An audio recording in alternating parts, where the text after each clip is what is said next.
Hey everybody, this is George Brasher with Shakedown of Thunder Sports, and you're about to watch the two Irish brothers. Go Irish.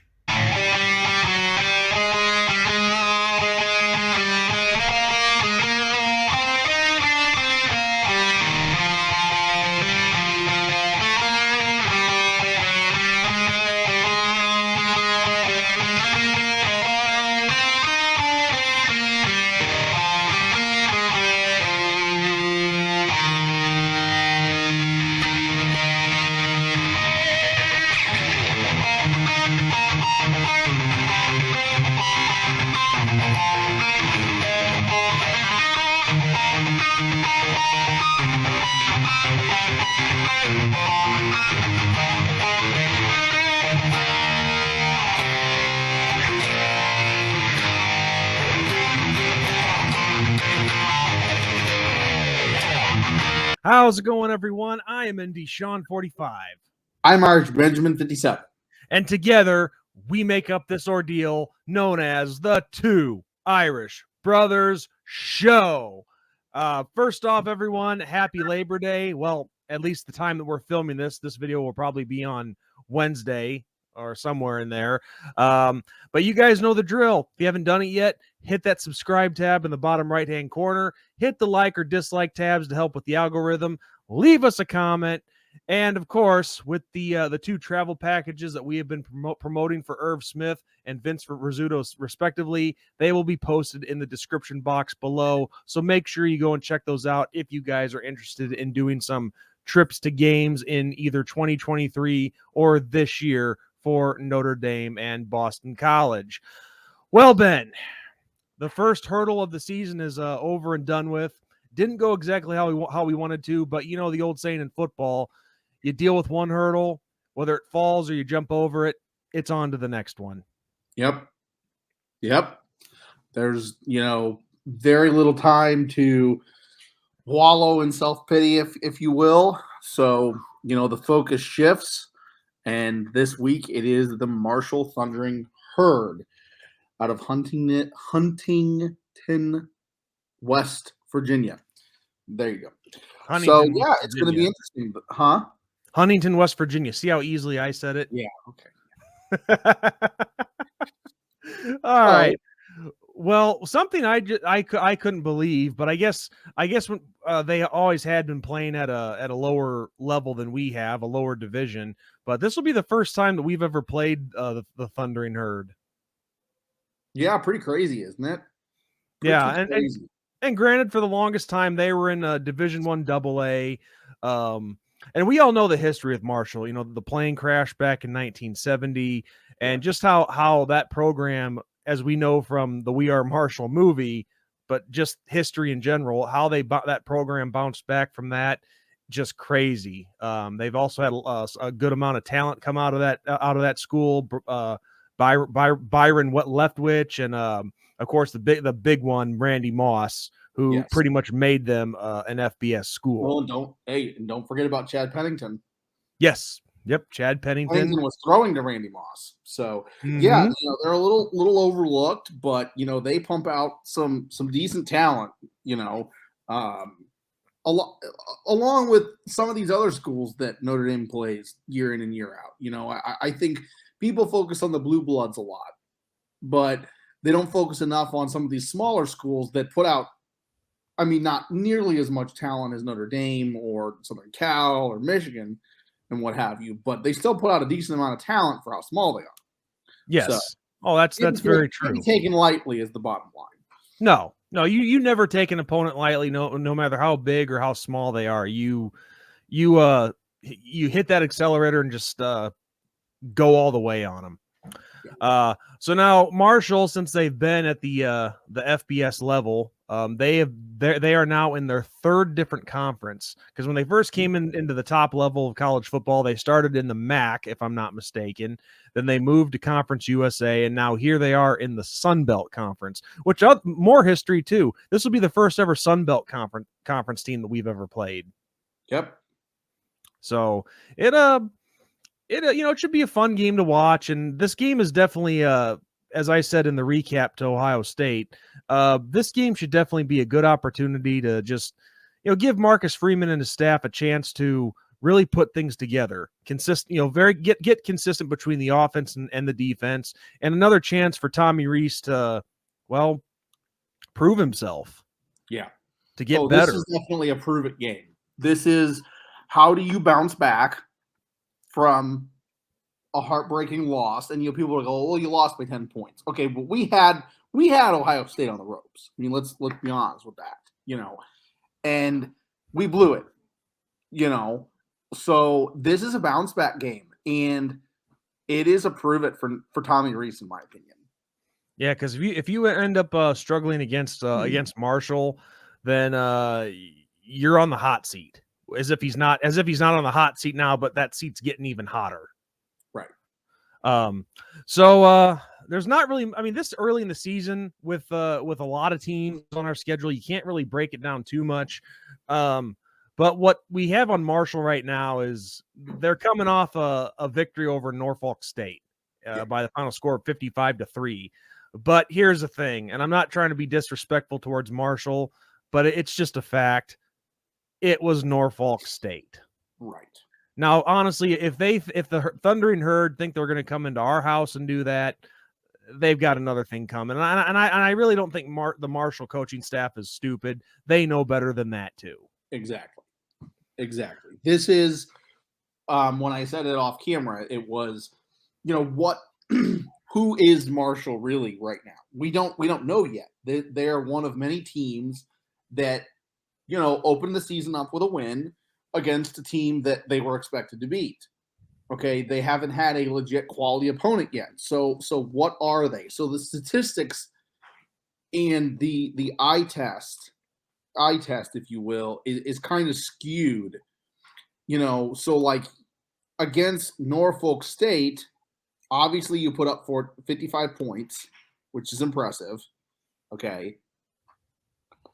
But how much will you score against Notre Dame? And the way Notre Dame's defense played against Ohio State, Exactly. Ohio State. Yes. Obviously Marshall is a big downgrade from Ohio State. So them going up against that vicious defense that we showed this past Saturday, I'm not too concerned there.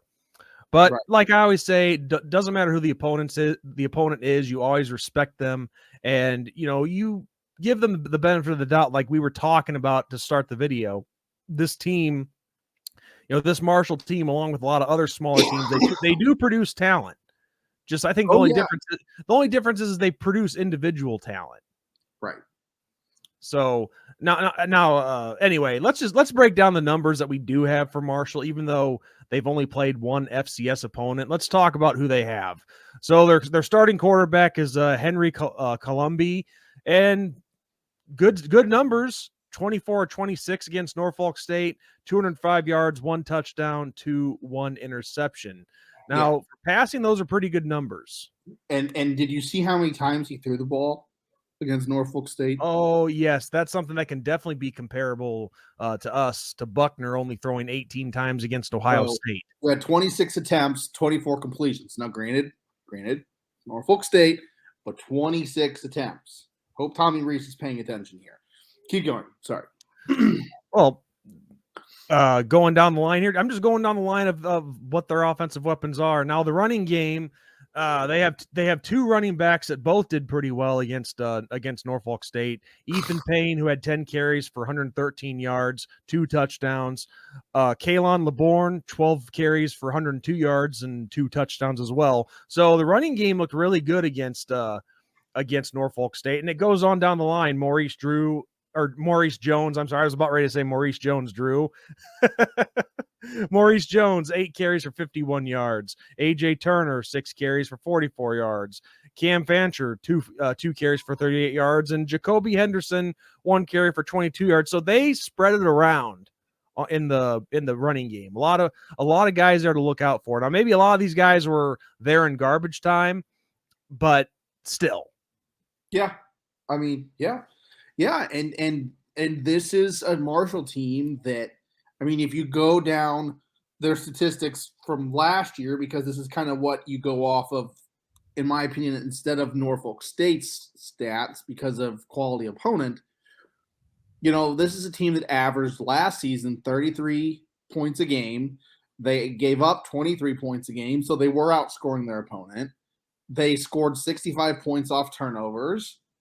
So I mean, this is a team that wasn't half bad. I mean, if you go off of their schedule last year, they made a bowl game. And I'm fairly sure that they won their bowl game. I will verify that in a second. But so this is a team that's nothing to scoff at. I mean, yeah, it's Marshall, and yeah, they're in the Sun Belt, but this is a team that, like I've said multiple times in this video, you don't take lightly. And they want nothing more than to beat Notre Dame. Everybody wants to beat Notre Dame. Well, and also while it's on the top of my head, and I'm not going to get too much off topic here, but that Sun Belt Conference is going to be getting a little stronger here in the next couple of years because they're bringing in a lot of teams. Yeah. I know Southern Miss is one of those teams, and I forget who all else. But well, I mean, they have. I mean, the biggest one that most of us Notre Dame fans know, which is Appalachian State. Yes. We all remember that Appalachian State kind of started that reign of the FCS teams kind of knocking around some of these big FBS teams when they knocked off Michigan. This past weekend, it took North Carolina everything they had to beat Appalachian State. So yeah, was that a football game or a basketball game? Because that was definitely a basketball score. That was definitely a basketball game score for sure. But yeah, so I mean, the Sun Belt Conference has come a long way since when it really started to be on the rise. So yeah, I totally agree. I totally agree about quality opponent in the Sun Belt Conference. Yes, I couldn't agree with you more there. So let's get to the next phase of the offense, the receiving game. Now, from the looks of it, their go-to targets on offense or for receivers are Talik Keaton, who led the way with receiving, eight catches for 71 yards, no touchdowns. Devin Miller, 4 catches for 39 yards, no touchdowns. The ones who got into the end zone were receiver Caleb McMillan, who had 2 catches for 8. Or I'm sorry, Corey Gamage, 2 catches for 20 yards and 1 touchdown. And then their tight end, Toby Payne, he found the end zone on 2 receptions. I keep wanting to say carries. I'm sorry about that, guys. On 2 receptions for 27 yards. So no, their receivers weren't really able to find the end zone, but they had a backup receiver who found it and a tight end who found the end zone. So, but still, though, just because you don't have any touchdowns doesn't mean that you're not doing your job.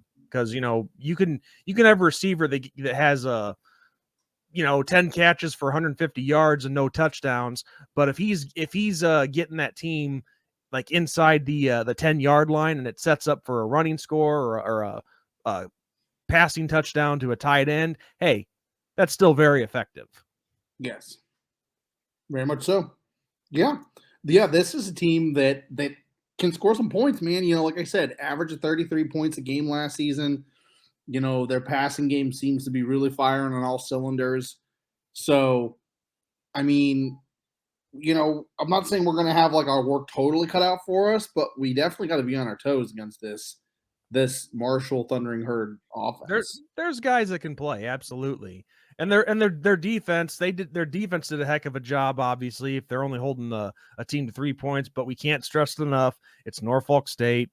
Right. And just on down the line, everybody on their defense, what I'm looking at here with the numbers, they were getting it done. But of course, the leader was Kobe Cumberlander. Let me see what position he plays here. Excuse me. Defensive lineman. He had in total 2 tackles for himself, 5 assists, and then he had 1 sack as well. So those are respected numbers, especially for a defensive lineman.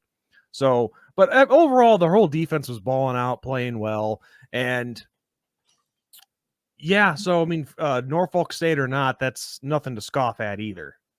Nope, not at all, not at all, and. On the flip side, it has to be that Notre Dame's offense starts off fast, starts off physical, and gets it going early. We didn't see it against Ohio State. We kind of sputtered a little bit, both us and them sputtered. And then we kind of got it going. But it's got to be Buckner's protected. Buckner has time to throw. Buckner gets to do what he can do. Because if Buckner can do what he can do, then he's very, very, very, very dangerous. Yes, absolutely. And as I said in the recap for Ohio State, get these young receivers involved. Get Tobias Merriweather on the field. Get some more looks to Jaden Thomas and so on. I mean, I don't know if I mean I haven't heard anything. I don't know if Merriweather's hurt or not, but like I said in the recap for Ohio State, if he's burning everybody at practice, why is he not on the field? Yeah. So get everybody involved, the young receivers involved, everybody on offense step up. And we sound like broken records, but Lindsey has to get going. I mean, we saw him one time in this past game. I mean, that's unacceptable. I'm sorry. In a depleted wide receiver room that we know is right now like our weak point, we have to get going with Braden Lindsey. Well, that's the idea with football. It doesn't matter what offensive group it is, whether it's the running backs, the receivers, tight ends, offensive linemen. The idea is to get these guys reps. That's how you get experience. Now, of course, Lindsey's already had that experience, but I'm talking about to go along with him. You get these young guys on the field and you get them playing. Yeah. I mean, and let's not forget, I mean, as much as we talk about Michael Mayer, 8 targets, 5 receptions, 32 yards. No touchdowns against Ohio State. I mean, that to me, that's unacceptable. I'm sorry. I mean, if you're spreading the ball around is one thing, but the fact that he only had 32 yards, the fact that he didn't have any touchdowns, these are things that have to be corrected in this game. And they have to be answered for. And I don't know what the deal is with Tommy Rees. I don't know what his play calling is. Well, but he has to change it. I'm sorry. I mean, this has to change. I like I said last video, I'm not a person that says that this has to happen or I'm not impressed or I try not to be. But you know what? Buckner better throw for 300 yards against Marshall. I'm sorry. Also, to make it I clear, better see a touchdown from Michael Mayer. I better see these things because if I don't see these things, then where are we at? Well, let's make one thing clear. We're not these coaches and players. We're not comparing them to ourselves. We are comparing them amongst their peers. Their peers in the game. But to add on to that, Ben, you talked about Mayer having 5 receptions for 35 yards or whatever it was, no touchdowns. 32. Yeah, look at this with Marshall. From all the receivers on down. 8 receptions, 4 receptions, 3 receptions, 2, 1. So their quarterback was spreading the ball around.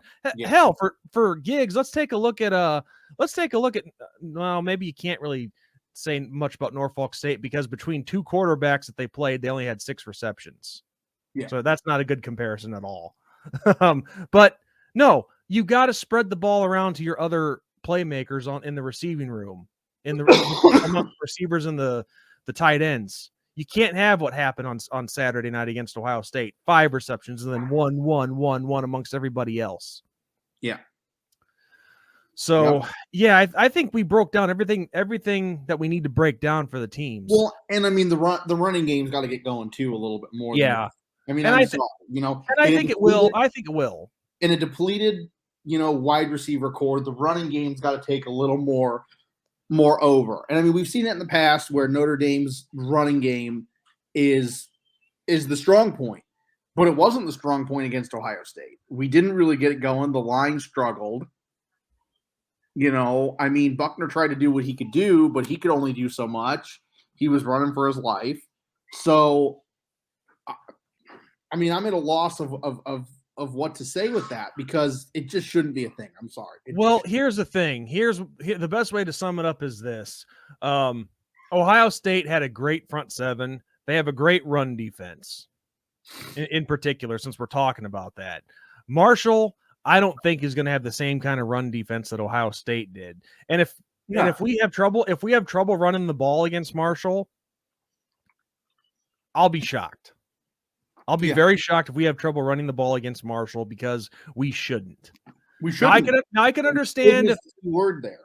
No, man. If I can understand if like the first quarter this week or even the first half is a feel out process, I'll understand that. But if we're not turning on the juice with the running game and just going balls out, then there's going to be problems. I'll be very concerned.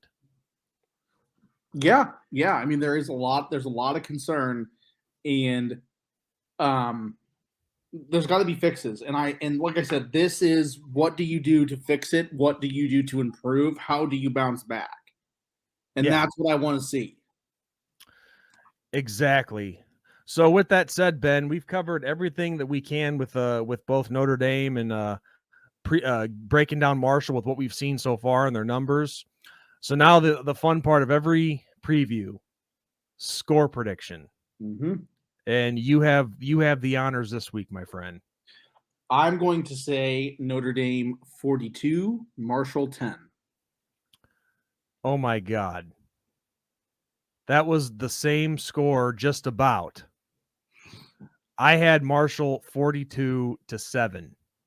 Okay. And I think that touchdown by Marshall comes in garbage time. Okay. I like it. You know, when Notre Dame's defense starts putting in a lot of backups. So I have 42-7. You have 42-10. Interesting. Mm-hmm. All right. Well, everyone, that covers the preview portion for Marshall. And just to let everyone know, in a video that we have coming up later on this week, be on the lookout for a special announcement from both Ben and myself on something that you guys are going to like. Mm-hmm. So with that said, Ben, do you have anything else you'd like to add? I got nothing. Me neither. So on that note, everyone, I am ND Sean 45. I'm Irish Benjamin 57. And as you guys know that we always say, God bless, good night, go Irish. Go Irish. Beat Marshall.